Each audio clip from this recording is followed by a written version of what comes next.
Hello, welcome to Acknowledging and Responding to Our Current State. This is a video series for our caregivers, and we really welcome you. My name is Greg Hungerford. I'm an effective practice specialist for social emotional behavior for the Special School District. Thank you for being here today and watching this first video in our series. Hi, it's a pleasure to be here with you today. My name is Ryan Guffey, and I too work for Special School District, and I am a behavior prevention and intervention facilitator, and look forward to embarking on this video journey with you. So we just want to acknowledge that the current state for us as caregivers has changed. And below, during this pandemic and this shelter in place, you may be experiencing any one of these levels of stress or fear and worry or loss. And you might not be experiencing any of these. You might be experiencing things that aren't listed on this page. I know for myself, I certainly wonder about loved ones who are not near me or in different parts of the country or world, and if and how they're being impacted by what's going on. So just to consider where you might fall within these current states. We can begin by thinking about our supportive framework for our time together. And you can see in the center is self. And what Ryan and I are offering is we want to remind you with kindness that you taking care of yourself is vital for taking care of others in your household. And that Ryan and I would never pretend to understand exactly what's going on in your world, the difficulties and the joys that you are encountering. And for some of us, extreme difficulties now based on the current circumstances. So the framework that we want to move forward with is beginning with self and thinking about awareness and what's going on in your brain and in your body, and being able to be curious about how your stomach may hurt because you're nervous, or perhaps your mind is just going round and round and looping in thoughts. And then we think about intention, those actions we're going to take after we are aware, to just try our best to do just a little bit better than before.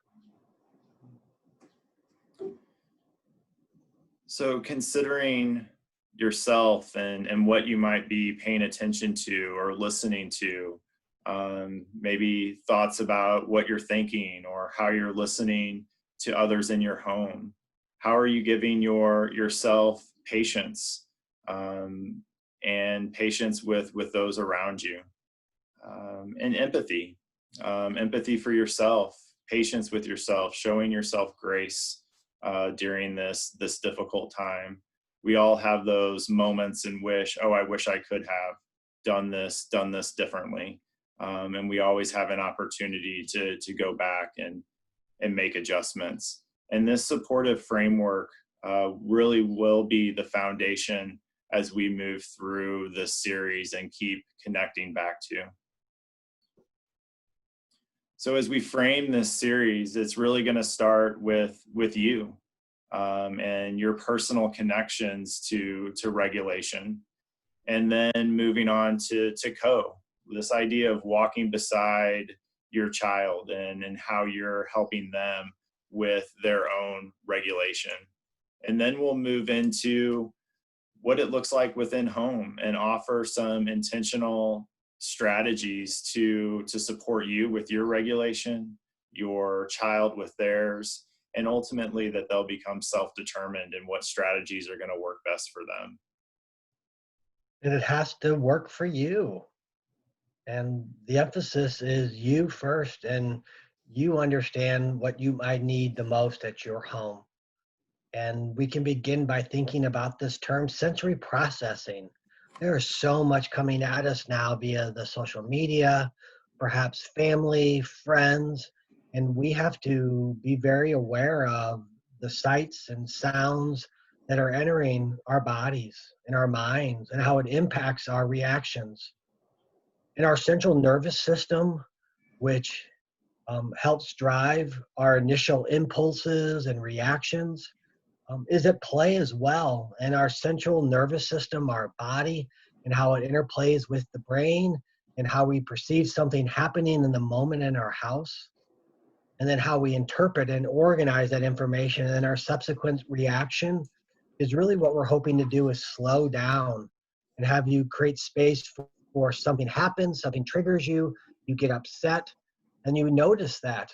And then instead of reacting, you're more proactive, and you know in advance that certain situations are difficult for you and certain stimuli are hard for you to handle as a caregiver.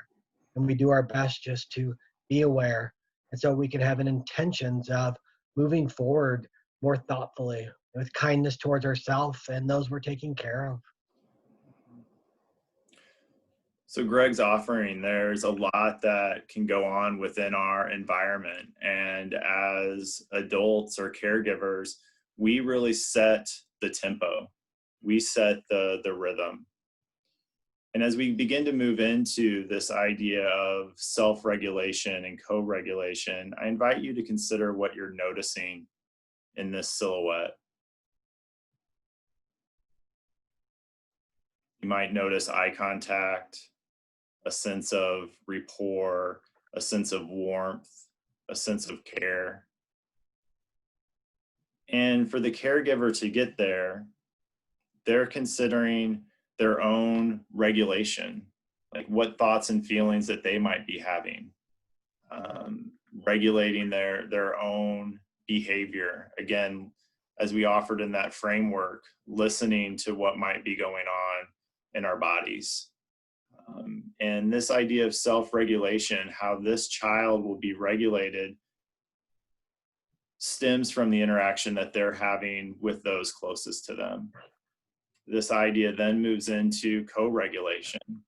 And that's that support that we offer as caregivers, that fosters that sense of self for the child to become regulated as well. So an example that I have 3 kids, and I'll talk about my youngest. She's 5.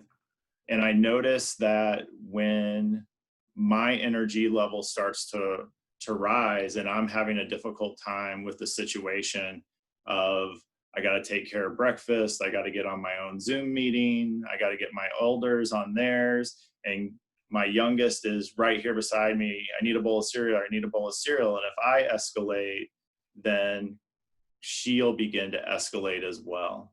So this idea of noticing or becoming aware is, what is my tone? What is my volume? Am I giving her a prompt that maybe offers her to wait? And in order to be in that space, I have to be aware, be empathetic, in order to stay grounded. And that's really that idea of self-regulation and co-regulation.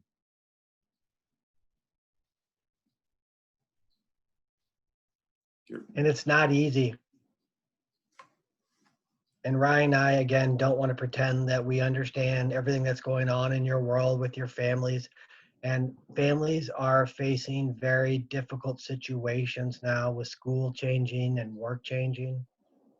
And so we offer this with kindness and compassion and listening and empathy towards you as caregivers.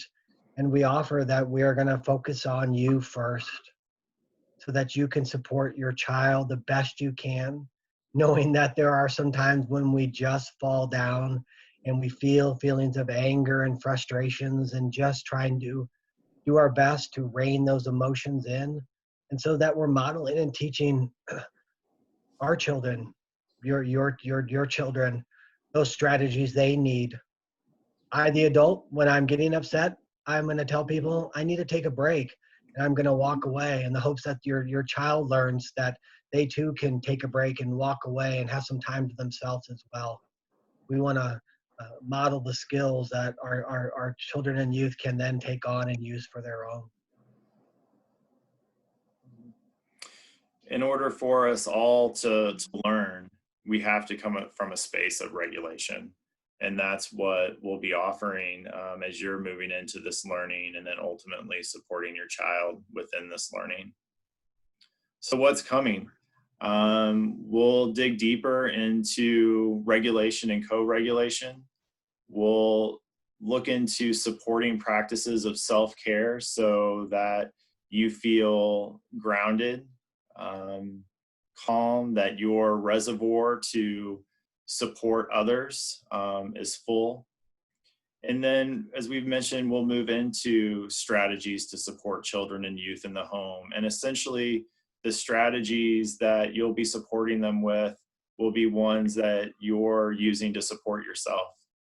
And as we move into this next video series and connecting back to awareness and intention, invite you to consider what are you celebrating in this time? What are you grateful for? What is working in your home environment that you wish to sustain or even improve upon? And we also invite you to consider, how do I currently take care of myself? How do I create space for me? And it may be that you're thinking, oh, that's not happening. And we'll dig into what that might look like, small to big moments. And as Greg mentioned, certainly aren't assuming that we know your story or your background, and we're just going to continue to be here and present and provide you with offerings as we move forward. So thank you. And that was beautifully said, Ryan. This is an offering, and we're not asking you to do anything beyond that which is comfortable for you right now in your brain and body. And just the act of being aware can sometimes be a lot, and that may just be your first step. But I just thank you for your attention and just being present with us, and just really looking forward for us to continuing this dialogue so that we can be here for you and support you as a caregiver. Truly an honor and a privilege to share this space and this time.